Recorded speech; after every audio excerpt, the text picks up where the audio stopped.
이번 영상에서는 물질의 규칙성, 자연계에 존재하는 많은 물질들 어떤 규칙성을 가지고 있는지 한번 살펴보도록 하겠습니다. 우리 주변에는 다양한 물질이 존재합니다. 그러한 물질들은 많은 원소로 이루어져 있는데요. 자연계에 존재하는 원소는 약 110여 종으로 알려져 있고요.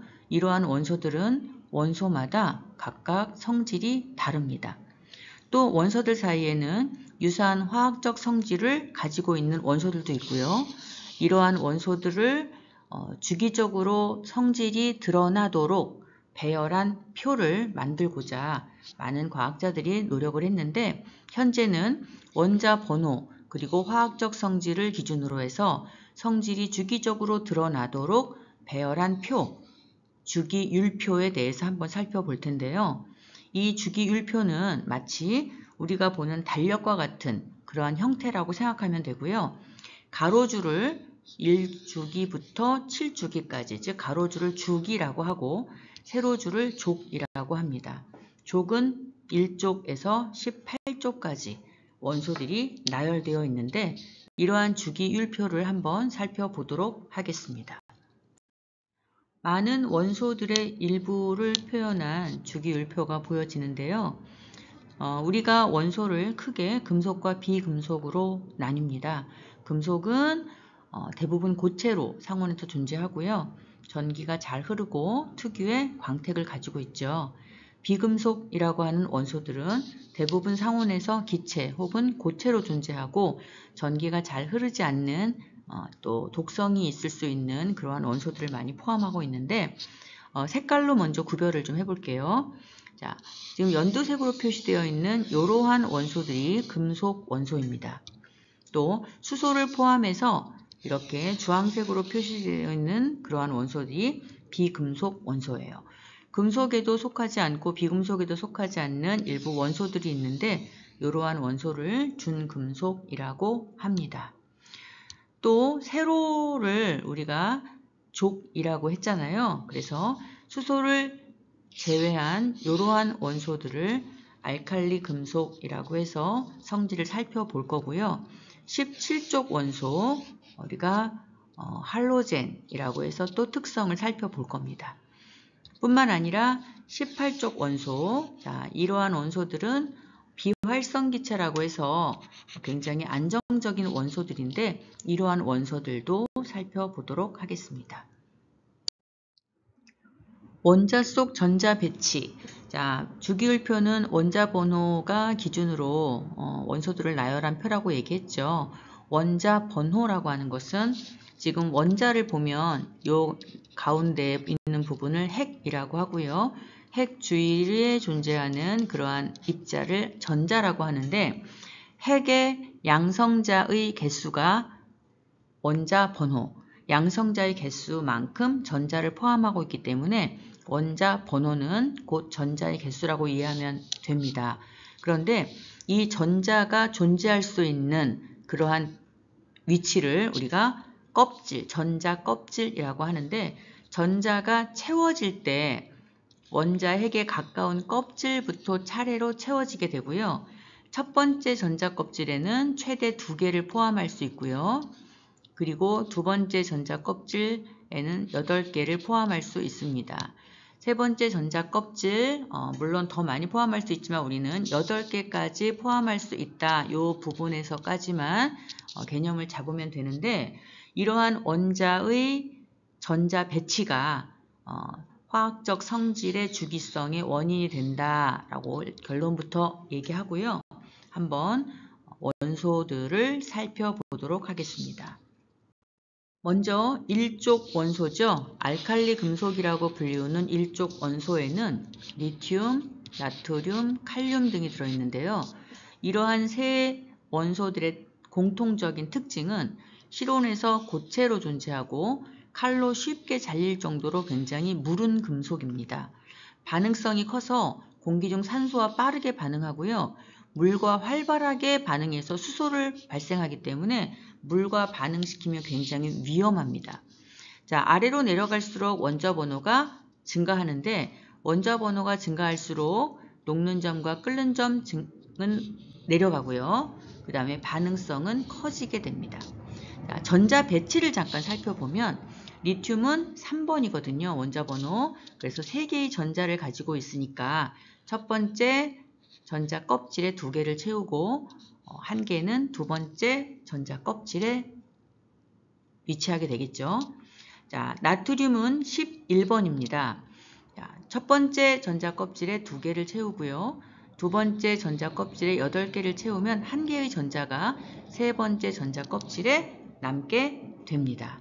자, 마찬가지로 칼륨도 전자를 채우다 보니까 마지막 전자 껍질에 1개가 채워지는 이러한 전자 배치를 통해서 리튬이나 나트륨이나 칼륨은 이러한 공통적인 성질을 가지고 있어서 화학적 성질이 비슷한데 이것이 전자의 배치에 있어서 가장 바깥쪽에 있는 전자, 최외곽 전자라고 하는데 이 최외곽 전자가 1개라는 공통점을 가지고 있다는 것을 우리가 확인할 수가 있습니다.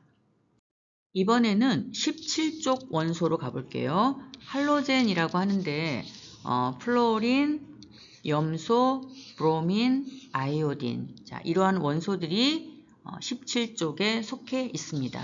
자, 원소마다 특유의 색을 가지고 있고요. 수소와 반응해서 물에 녹으면 산성을 띠게 됩니다. 대체로 반응성이 커서 다른 원소와 쉽게 반응을 하는 그런 성질을 가지고 있고요. 아래로 내려갈수록 원자 번호가 증가하게 되는데 이때 녹는 점과 끓는 점은 높아지게 되고 반응성은 작아집니다. 자, 이러한 원소들이 공통적인 성질을 가지고 있는데 이 성질을 한번 왜 이런 공통적인 성질을 갖느냐를 전자 배치를 통해서 확인을 한번 해보도록 하겠습니다. 자, 지금 플로린은 첫 번째 전자 껍질 2개 채웠고요.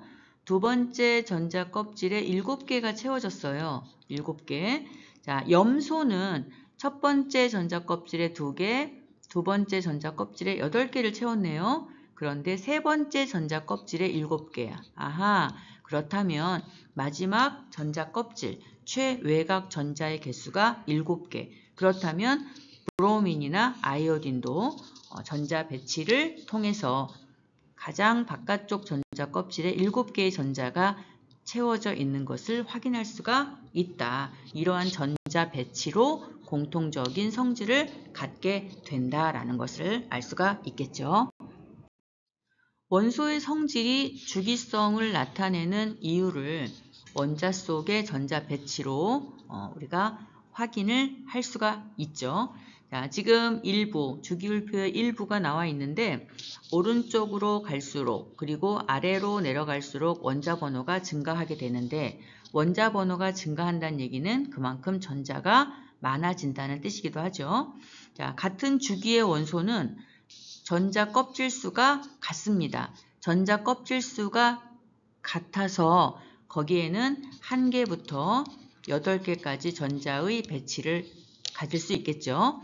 같은 족의 원소는 전자 껍질 수는 아래로 내려갈수록 kop질 수는 증가하는데 가장 바깥쪽 껍질 속에 있는 전자의 개수가 같다.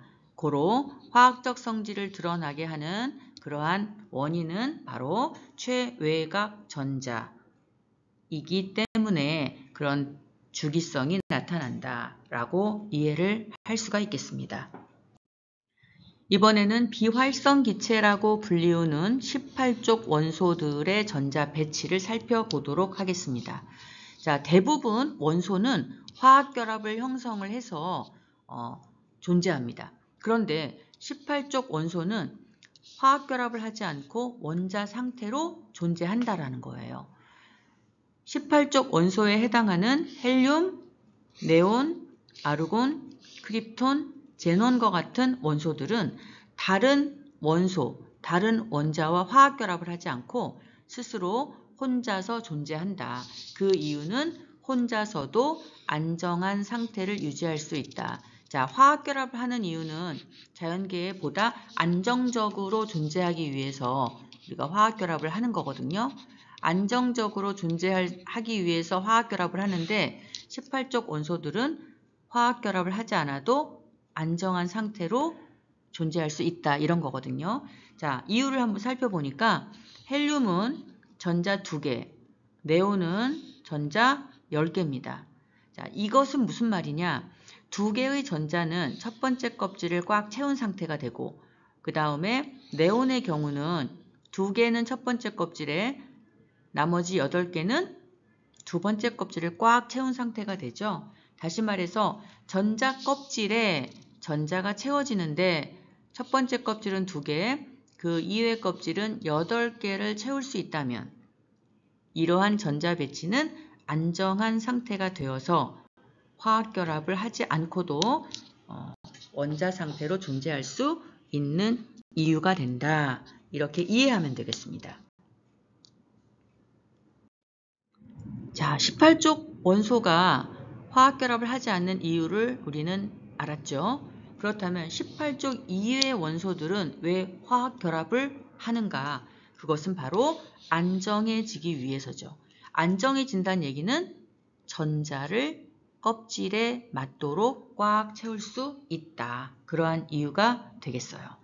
자, 지금 보면 자, 나트륨은 11번입니다.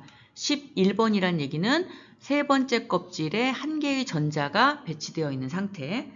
반면 염소는 17번이에요. 다시 말해서 7개의 전자가 가장 바깥 전자 껍질에 존재한다는 뜻이죠.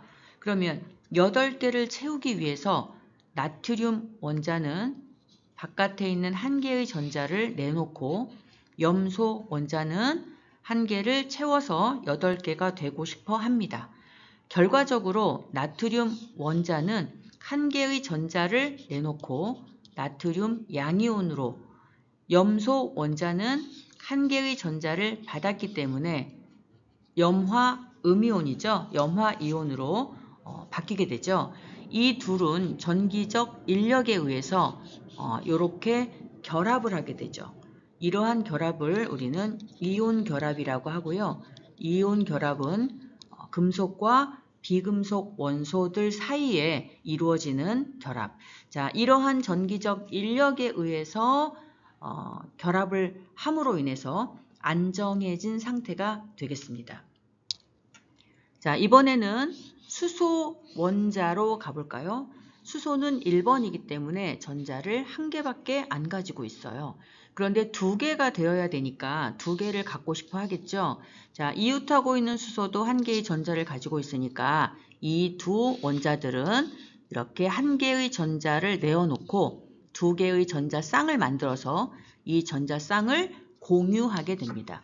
그러면 위에 있는 A 수소도 아래에 있는 B 수소 원자도 결국 2개의 전자를 갖는, 그래서 안정한 상태가 되는 이러한 방법으로 화학결합이 이루어지는데, 이렇게 해서 만들어진 수소 기체는 바로 공유결합이라고 하는 이러한 결합 방법에 의해서 안정해지고자 합니다. 비금속과 비금속 사이의 결합을 공유결합이라고 하는데, 하나 더 예를 들어 볼게요. 자, 산소는 원자번호 8번입니다. 그러면 8개의 전자, 따라서 2개의 전자가 첫 번째 전자 껍질에 채워져 있다면 6개의 전자가 최외곽 전자가 되겠죠.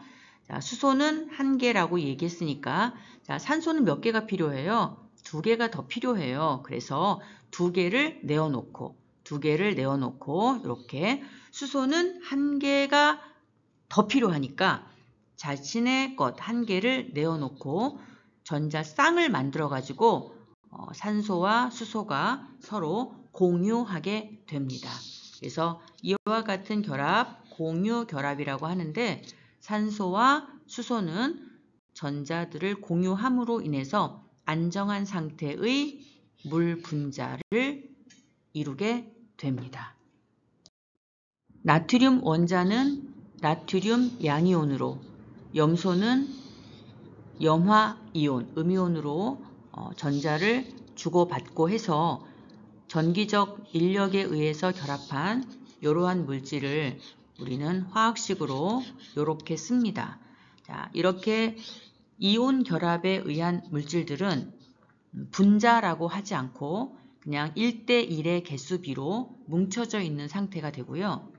수소는 전자 한 개씩 내어놓은 하나의 전자쌍을 공유함으로 인해서 안정한 상태가 되었죠. 이때 우리는 화학식을 이렇게 쓰는데 공유 결합에 의한 H2 수소 기체나 물의 경우는 우리는 이러한 분자라고 합니다. 이러한 상태를. 그래서 산소도 전자를 2개를 내놓고 수소도 가지고 있는 전자를 1개씩 내놓아서 전자를 공유하는 이러한 상태를 우리는 화학식 이렇게 쓰고요. 이거는 분자라고 합니다. 이온 결합 물질과 공유 결합 물질의 성질 한번 차이를 살펴볼까요? 이온 결합 물질에는 예를 들어서 염화 나트륨, 산화 마그네슘, 그리고 염화 칼슘 등을 들 수가 있는데 전자를 주고받고 원자 상태에서 전자의 주고받음에 의해서 이온으로 되었다가 그러한 이온들 사이 전기적 인력으로 결합을 하고 있기 때문에 고체 상태에서 전류가 흐르지 않죠. 용융이나 액체 상태에서 이온들이 자유롭게 움직일 수 있기 때문에 전기가 잘 흐르는 성질을 가지고 있습니다. 공유 결합이라고 하는 것은 비금속 원소와 비금속 원소 사이에 전자를 공유함으로 인해서 일어나는 화학 결합을 얘기하는 거죠. 예를 들면 물 분자가 그렇고요. 수소 기체 분자가 그렇고요. 또 메테인 같은 물질들도 그렇습니다. 자, 이러한 물질들은 고체 상태가 되었던 액체 상태가 되었던 분자 상태, 즉 전기적 중성 상태이기 때문에 전류가 흐르지 않습니다. 자, 여기까지 물질의 규칙성 그리고 화학 결합에 대해서 살펴본 그런 영상이었습니다. 수고 많으셨습니다.